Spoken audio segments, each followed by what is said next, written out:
সৰলীকৰণেৰ ওপৰত ইতিমধ্যে মই তিনিটা ক্লাস দিছো। Class number 1, class 2, class 3। আজিৰ ভিডিওটো হ'ব ক্লাস নম্বৰ 4। যিসকল ছাত্ৰ-ছাত্ৰী বাকি ক্লাসবোৰ চোৱা নাই তেওঁলোকে এই বাকি ক্লাসবোৰ চাই তাৰ পিছত এই ক্লাসটো চাব। কাৰণ সৰলীকৰণটো এনেকুৱা এটা প্ৰক্ৰিয়া য'ত আমি আগৰখিনি বুজি নাপালে পিছৰখিনি বুজি নাপাম। গতিকে সিৰিয়ালি ক্লাসবোৰ চাব। মই এইটো ক্লাস নম্বৰ 4 দিছো। 4 মানে ক্লাস নম্বৰ 4। গতিকে বাকি ক্লাস 1 আৰু 2, 3 এই ক্লাস কেইটা চোৱাৰ পিছত এইটো ক্লাস চালে বেছি ভাল হয়। দিনক এই ক্লাস নম্বৰ 4ত সৰলীকৰণৰ ওপৰত আজি যি বিষয়টো আলোচনা কৰিম সেইটো হৈছে সৰলীকৰণৰ সাধাৰণ নিয়ম, জেনাৰেল ৰুলছ অফ সিম্পলিফিকেশন। সৰলীকৰণৰ সাধাৰণ নিয়মত আমি কেইটামান নিয়ম পাম, সেই 7-8টা মান নিয়ম পাম।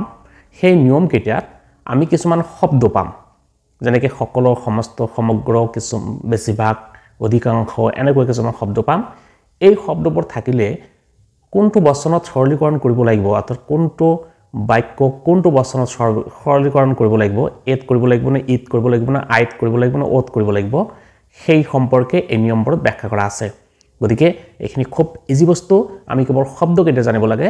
তাৰপিছত শব্দকেইটা জনাৰ পিছত আমি ভালদৰে ক'ব পাৰিম যে এইটো কোন বচনত সৰলীকৰণ কৰিব লাগিব। তেনেহ'লে বলক মোৰ কম্পিউটাৰ স্ক্ৰীন লৈ তাত মই এই বিষয়ে ডিটেইলছ আলোচনা কৰিম। বচনৰ সৰলীকৰণৰ সাধাৰণ নিয়ম বহুত আছে।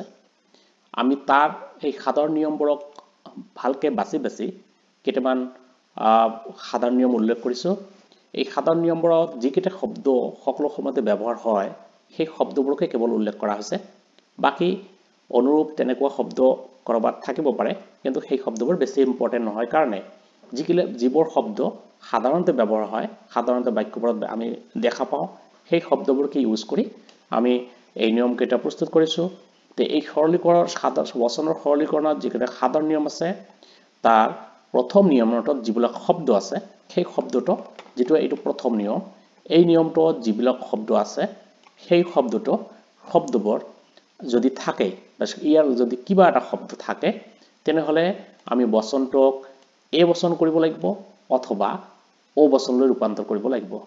অৰ্থাৎ সৰলীকৰণৰ যিটো সাধাৰণ নিয়ম, প্ৰথম সাধাৰণ নিয়মটোত যিবিলাক শব্দ আছে এই শব্দবোৰ হৈছে সকলো, সমস্ত, সমগ্ৰ, প্ৰত্যেক, প্ৰতি, যিকোনো, সৰ্বদা, সৰ্বত্ৰ, সদায়, সকলো সময়তে, অৱশ্যে, অনিবাৰ্যভাৱে, সম্পূৰ্ণৰূপে, নিশ্চিতভাৱে, নিশ্চয়, এই শব্দকেইটা যদি থাকে কোনো এটা বাক্যত তেনেহ'লে তাক আমি এ বচনলৈ অথবা ও বচনলৈ ৰূপান্তৰ কৰিব পাৰোঁ।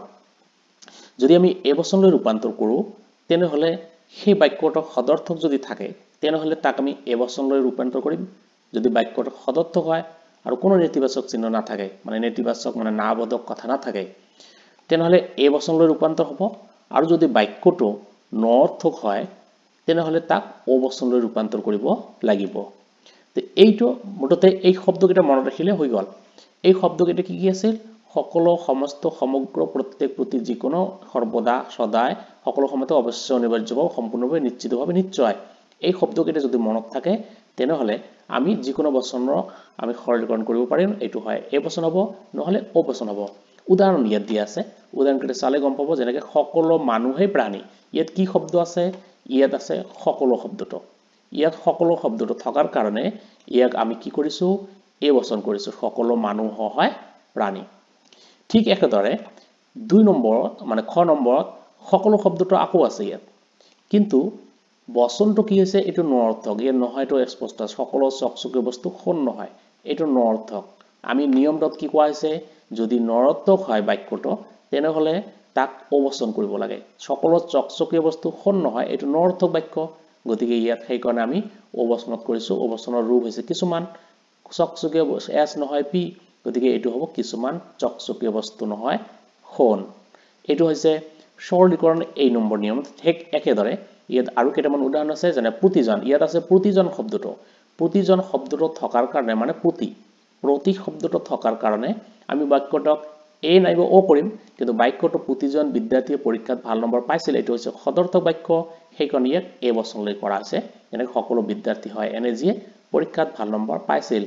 কিন্তু যদি এইটো নৰ্থক হলে যে ভাল নম্বৰ নাপাইছিল হলেহেঁতেন তেনেহলে আমি অবচন কৰিব লাগিছিল তেতিয়া অবচন কৰি কেনেকৈ ক'ব লাগিছিল যে কিছুমান বিদ্যাৰ্থী নহয় এনে যিয়ে ভাল নম্বৰ পাইছিল দিজে নক এই যে যদি সকলো সমস্ত শব্দবোৰ থাকে যদি বাক্যটো এবচন সদৰ্থক হয় তেনেহলে তাক এবচনলৈ সৰলীকৰণ কৰিব লাগিব আৰু যদি বাক্যটো নৰ্থক হয় তেনেহলে তাক অবচনলৈ সৰলীকৰণ কৰিব লাগিব গতিকে এই নিয়মটো মনত ৰাখিলে হ'ল আৰু যেতিয়া বেছি প্ৰেক্টিছ কৰিব তেতিয়া এই কথাবোৰ শব্দবোৰ অটোমেটিক্যালি মনত থাকিব এনেই মনত ৰাখিলে মনত নাথাকে 2 নম্বৰ নিয়ম আছে যিবিলাক বাক্যত কিছুমান আছে মানে ইয়াত 2 নম্বৰটো বেলেগ জীৱনৰ বাক্যত কিছুমান কিছু সংখ্যক কেইটামান কেতিয়াবা কোনো বহুত বেছিভাগ অধিকাংশ ক্ষেত্ৰত ভালেমান সাধাৰণতে সম্ভৱত প্ৰায় সকলো প্ৰায় সময়তে আদি শব্দ থাকে সেইবোৰ বাক্য কি কৰিব লাগে সেইবোৰ বাক্য আমি আই বচনলৈ অথবা অ বচনলৈ ৰূপান্তৰ কৰিব পাৰো কিন্তু আই বচন কেতিয়া হ'ব যদি বাক্যটো সদৰ্থক হয় যেটো বাক্য আমাক কৰিব যে বাক্যটো সদৰ্থক হয় কোনো নেতিবাচক চিহ্ন না থাকে তেনেহলে তাক আই বচন আৰু যদি বাক্যটো নৰ্থক হয় তেনেহলে তাক অ বচনলৈ সৰলীকৰণ কৰিব লাগিব ইয়াত কেইটামান উদাহৰণ চাইলে হ'ব যেনেকৈ প্ৰথম উদাহৰণত কিছুমান শব্দটো আছে কিছুমান শব্দটো থকাৰ কাৰণে ইয়াত কিছুমান শব্দটো আছে কিছুমান শব্দটো থকাৰ কাৰণে আমি জানো কিছুমান কিছু সংখ্যক শব্দ থাকে আই বা অ হ'ব কিন্তু বাক্যটো যেহেতু কিছুমান ছাত্ৰ হয় মেধাবী সদৰ্থক গতিকে সেই কাৰণে এই বচনটো হৈছে আই বচন খ নম্বৰ উদাহৰণ চাওক কেইটামান শব্দটো আছে ইয়াত কেইটামান শব্দ আছে কেইটামান থাকিলে কি হ'ব বাক্যটো আই বা অ হ'ব কিন্তু বাক্যটো যেহেতু ইয়াত নৰ্থক ইয়াত নহয়তো স্পষ্ট উল্লেখ আছে গতিকে এই বাক্যটোক আমি অ বচনলৈ ৰূপান্তৰ কৰিব লাগিব কাৰণ অৰ্থ বচন অ বচন কিছুমান আম নহয় টেঙা এইখিনি হৈছে ইয়াৰ কথা গতিকে এই শব্দকেইটা থাকিলে মুঠতে এই শব্দকেইটা থাকিলে আমি কি কৰিব লাগিব এই শব্দকেইটা থাকিলে হয় আই বচন কৰিব লাগিব নহলে অ বচন বাক্যটো সদৰ্থক হলে আই নৰ্থক হলে অ বচন তাৰপিছত আছে 3 নম্বৰ নিয়ম 3 নম্বৰত আছে যিবিলাক বাক্যত নহয় যিবিলাক বাক্যত কিছুমান বাক্য আছে যত নহয় থাকে কেৱল নহয় থাকে কোনো নহয় থাকে এজনো নহয় থাকে কেতিয়াও নহয় থাকে কত নহয় থাকে কোনো প্ৰকাৰে নহয় কোনো ক্ষেত্ৰতে নহয় হ'ব নোৱাৰে আদি শব্দ থাকে কেতিয়াও নহয় কোনো নহয় এজনো নহয় বা নহয় খালি নহয় কেতিয়াবা থাকে নহয় বা কোনো নহয় থাকে কোনো ক্ষেত্ৰতে হ'ব নোৱাৰে আদি নৰ্থক শব্দসমূহ থাকে তাক ই বচনলৈ ৰূপান্তৰ কৰিব লাগে ইয়াৰ আৰু কোনো দুটা অপচন নাই এটাই যেনে মানুহ কেতিয়াও পূৰ্ণ নহয় ইয়াত কেৱল নহয় আছে যেনে মানুহ কেতিয়াও পূৰ্ণ নহয় ইয়াত কি হ'ব কোনো মানুহ নহয় পূৰ্ণ ই বচন তাৰপিছত ইয়াত কি আছে কোনো নহয় মানে কোনোৱে নহয় কোনোৱে এইটো কৰিব নোৱাৰে তাৰ মানে কোনোৱে নহয় বুজাইছে ইয়াত কোনোৱে এইটো কৰিব নোৱাৰে কিন্তু কোনো মানুহ নহয় এনে যে এইটো কৰিব পাৰে যেনেকৈ হ'ব নোৱাৰে তেনেকৈ ইয়াত আছে হ'ব নোৱাৰে শব্দটো গৰু মাংসাহাৰী হ'ব নোৱাৰে তাৰ মানে কোনো গৰু নহয় মাংসাহাৰী এইকেইটা হৈছে এইটো হৈছে 3 নম্বৰ নিয়ম এই কেইটা হৈছে আজিৰ ভিডিও আজি মই ভিডিওটো খুব সৰুকৈ দিছো কাৰণ বেছিকৈ দিলে ছাত্ৰ ছাত্ৰীসকলে একদিনে বুজি নাপায় গতিকে এই 3টা নিয়ম দিছো গতিকে এইখন কিতাপত 3টা নিয়ম দিয়া আছে কিন্তু হায়াৰ সেকেন্ডাৰী যিখন কিতাপ আছে লজিক এণ্ড ফিলসফি তাত এই প্ৰথম নিয়মটোকে দুটা বনাই দি আছে দ্বিতীয়টোক দুটা ভাগ কৰা আছে মুঠতে কথাটো একে শব্দকেইটা এইকেইটা গতিকে এইকেইটা শব্দ থাকিলে আমি এনেদৰে প্ৰথম যেটো নিয়ম ইয়াত উল্লেখ কৰিছো সকলো সমস্ত সমগ্ৰ থাকিলে আমি এ বা অ কৰিব লাগিব সদৰ্থক হলে এ নৰ্থক হলে অ ঠিক একেদৰে কিছুমান কিছু সংখ্যক কেইটামান কেতিয়াবা থাকিলে এই শব্দবোৰ থাকিলে সদৰ্থক থাকিলে আই আৰু নৰ্থক থাকিলে বচনটো অ হ'ব গতিকে আৰু এইটো ক্ষেত্ৰত কোনো নহয় এজনো নহয় কেতিয়াও নহয় কত নহয় কোনো প্ৰকাৰে নহয় কোনো ক্ষেত্ৰতে হ'ব নোৱাৰে এইবোৰ শব্দ থাকিলে আমি বচনটোক